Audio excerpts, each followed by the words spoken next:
India 9 News, Mirror of Truth. આજરોજ ખાવડા ખાતે આવેલા સરકારી સામૂહિક આરોગ્ય કેન્દ્ર CHCમાં સ્થાનિક લોકોને પડતી મુશ્કેલીઓ અને સુવિધાના અભાવ અંગે ફરિયાદોને ધ્યાનમાં રાખીને ભીમ આર્મીના કાર્યકર્તાઓ જતીકબાલભાઈ અને અનીશભાઈ તથા આંતરરાષ્ટ્રીય ભીમ સેનાના અધ્યક્ષ મયુરભાઈ તથા બિલાલભાઈ સમા મામદભાઈ સમા દ્વારા CHC સેન્ટરની સ્થળ પર જઈને રૂબરૂ મુલાકાત લેવામાં આવી હતી।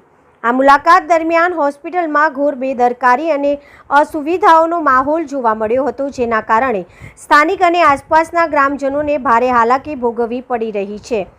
મુલાકાત દરમિયાન સામે આવેલી મુખ્ય સમસ્યાઓ તબીબી સ્ટાફની ભારે અછત, હોસ્પિટલમાં પૂરતા પ્રમાણમાં ડોક્ટર અને નર્સિંગ સ્ટાફની ઘટ જોવા મળી છે, જેના કારણે દર્દીઓને સમયસર સારવાર મળતી નથી, મૂળભૂત સુવિધાઓનો માળખાકીય અભાવ, દવાખાનામાં શૌચાલય સંડાસ બાથરૂમની અત્યંત બિસ્માર હાલત અને પીવાના પાણીની યોગ્ય વ્યવસ્થા ન હોવાનું સામે આવ્યું છે।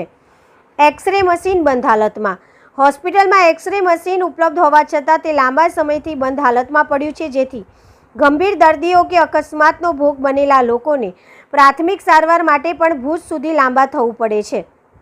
હોસ્પિટલમાં સાફ સફાઈનું કામ કરતી મહિલા કર્મચારીઓને કનગળત કરવામાં આવતી હોવાની ચોંકાવનારી વિગતો પણ જાણવા મળી છે। આ તમામ ગંભીર મુદ્દાઓને ધ્યાનમાં રાખીને ભીમ આર્મી અને આંતરરાષ્ટ્રીય ભીમ સેના દ્વારા તંત્ર સામે વિરોધ નોંધાવવામાં આવ્યો છે અને ચીમકી આપવામાં આવી છે કે જો ટૂંક સમયમાં ખાવડા CHC સેન્ટર ખાતે પૂરતો સ્ટાફ નીમવામાં નહીં આવે, એક્સરે મશીન શરૂ કરવામાં નહીં આવે અને સફાઈ કર્મચારીઓની કનડગત બંધ કરીને સુવિધાઓ સુધારવામાં નહીં આવે તો આવનારા દિવસોમાં ઉગ્ર આંદોલન કરવામાં આવશે। Bureau report Imran Awadiya.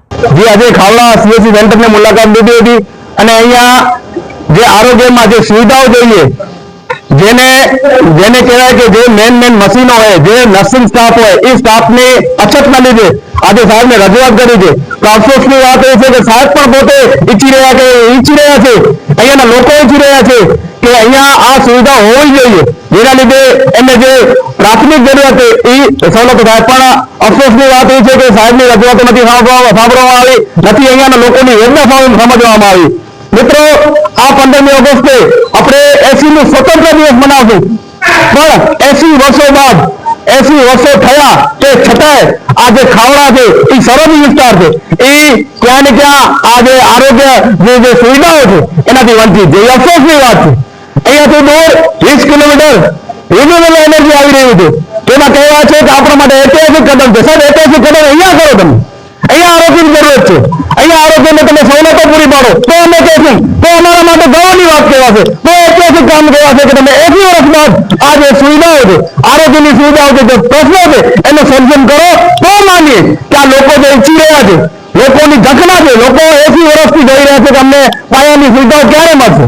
અહીંયા કોઈ એક્સિડન્ટ થાય છે તો એને અહીંયા માટે લઈ આવ્યા છે તો કોઈ એક્સરે મશીન નથી, ઘણા બધા નર્સિંગ સ્ટાફ નથી, તો એના અછતના લીધે ક્યાં ને ક્યાં તેમને ભુજ ખસેડવામાં આવી રહ્યા છે। અને સાહેબ, એક્સિડન્ટ થાય ત્યારે કોઈ કેટલું લાંબુ ગામ હોય કે કોઈ ટૂંકો ગામ હોય, પણ એનામાં રસ્તામાં શું થઈ જાય એનું કાંઈ નક્કી નથી। એટલે અમારી આ એક માંગ છે, સાહેબ પાસે રજૂઆત કરી છે, સાહેબે મુદ્દા લખીને આપ્યા છે અને અમે નક્કી કર્યું કે સાહેબને ઉપર સુધી રજૂઆત કરશું।